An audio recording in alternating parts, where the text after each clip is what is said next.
গ্রাম শীতলমারি থানা এখানে সোহাগ হত্যার বিচারের দাবি করতেছে এবং সোহাগের হত্যাকাণ্ডের মামলা কেন হচ্ছে না, এই জন্য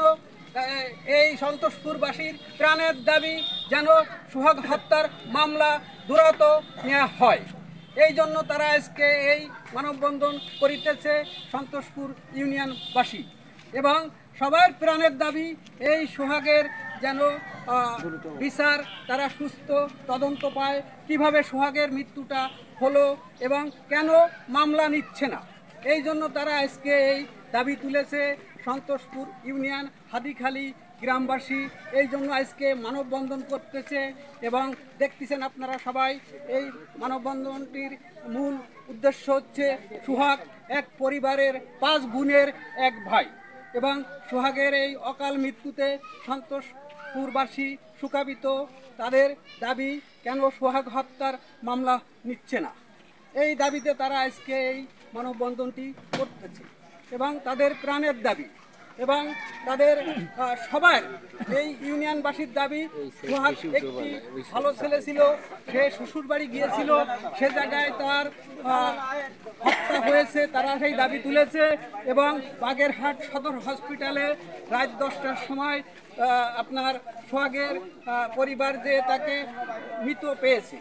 এই দাবিতে আজকে এখানে মানববন্ধন হচ্ছে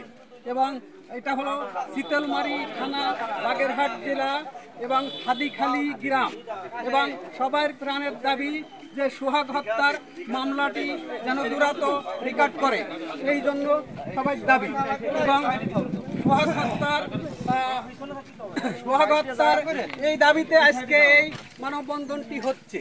এবং তাদের সবার প্রাণের দাবি সোহাগের যে হত্যাকাণ্ডটি হয়েছে কেন তার মামলা থানায় নিচ্ছে,